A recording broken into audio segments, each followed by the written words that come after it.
Hi friends, എല്ലാവർക്കും നമസ്കാരം. നമ്മളുടെ പ്രോഗ്രാമായ കണ്ടതും കേട്ടതും പരിപാടിയിലേക്ക് എല്ലാ മാന്യ പ്രേക്ഷകർക്കും ഹാർദവമായ സ്വാഗതം.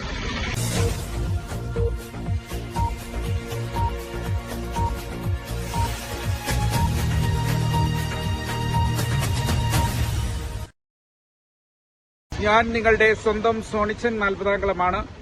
ഞാനിപ്പോൾ വന്നിരിക്കുന്നത് നമ്മുടെ കൽപ്പാത്തിയിലാണ്, പാലക്കാട് നമ്മുടെ കൽപ്പാത്തിയിലാണ്. അവിടുത്തെ രഥോത്സവത്തിന്റെ 2ാം ദിവസമാണ് ഇന്ന്.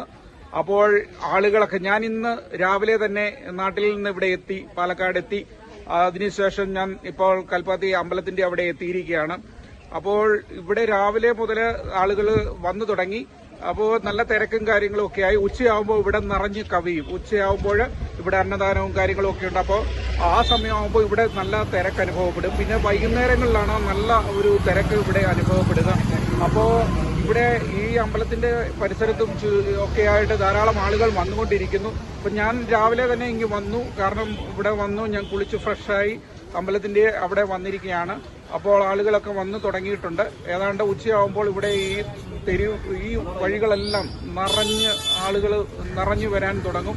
വൈകുന്നേരം ആകുമ്പോൾ നല്ല തിരക്കാവും. അതുപോലെ 3ാം ദിവസമായ നാളെ സമാപന ദിവസം വലിയ തിരക്കായിരിക്കും. അപ്പോൾ ഇന്നും നാളെയുമാണ് ഇവിടെ മെയിനായിട്ടും ആളുകൾ എത്തുക. അപ്പോൾ നമുക്ക് അതിന്റെ ദൃശ്യങ്ങളിലേക്കൊക്കെ നമുക്ക് പോകാം. അപ്പോൾ നമ്മളുടെ കൽപ്പാത്തി രഥോത്സവം കാണാനായിട്ട് നമ്മുടെ ഒരു ഫാമിലി നമുക്ക് വന്ന് കിട്ടിയിട്ടുണ്ട്. നമുക്ക് അവരോട് ചോദിക്കാം. ചേട്ടാ, പേരെന്താണ്? രവി. പേര്? ശാന്തി. കിഷോർ. അപ്പോ ഇവിടെ രഥോത്സവം നേരത്തെ വന്നിട്ടുണ്ടോ അതോ ഇത് ഫസ്റ്റ് ടൈമാണ്? കൊല്ലം എല്ലാ കൊല്ലം വരുന്നവരാണ് കേട്ടോ. അപ്പൊ ഈ ഫാമിലി എന്ന് പറയുന്നത് എല്ലാ കൊല്ലവും വരുന്നവരാണ്. ഇവരിവിടെ വന്ന് രഥോത്സവവും കാര്യങ്ങളും ഒക്കെ കാണുന്നവരാണ്. അപ്പോ എല്ലാം മുടങ്ങാതെ വരുന്നുണ്ട്. അപ്പോ ഇവിടെ വന്ന എന്താണ്, നമുക്ക് ഇവിടെ വന്ന് പ്രാർത്ഥിച്ചു കഴിഞ്ഞാൽ നമുക്ക് മനസ്സിനൊക്കെ ഒരു സന്തോഷം തോന്നും. അത് പലരും പറയുന്ന ഒരു കാര്യമാണ്. ഇവിടെ വന്ന് പ്രാർത്ഥിച്ചിട്ടൊക്കെ പോകുമ്പോ എല്ലാ കൊല്ലവും ആ കൊല്ലവും ഐശ്വര്യം ഉണ്ടാവും എന്നൊക്കെയാണ്, അല്ലേ? അപ്പൊ അതുകൊണ്ടാണ്. അപ്പൊ ആ ഒരു വിശ്വാസം ജനങ്ങളുടെ ഇടയിലുണ്ട്. അപ്പോ മുടങ്ങാതെ വരട്ടെ. അടുത്ത കൊല്ലങ്ങളിലൊക്കെ വന്ന് ഇതുപോലെ വന്ന് ഭഗവാന്റെ ഒക്കെ മുന്നിൽ വന്ന് പ്രാർത്ഥിച്ച് അനുഗ്രഹങ്ങളൊക്കെ വാങ്ങിപ്പോവുക. അപ്പൊ എല്ലാവിധ നന്മകളും ഉണ്ടാകട്ടെ എന്ന് ഞങ്ങളും പ്രാർത്ഥിക്കുന്നു, ആശംസിക്കുന്നു. Okay, thank you.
നമുക്ക് നാളെ മറ്റൊരു വീഡിയോയുമായി വരാം. അതുവരെ എല്ലാവർക്കും നന്ദി, നമസ്കാരം.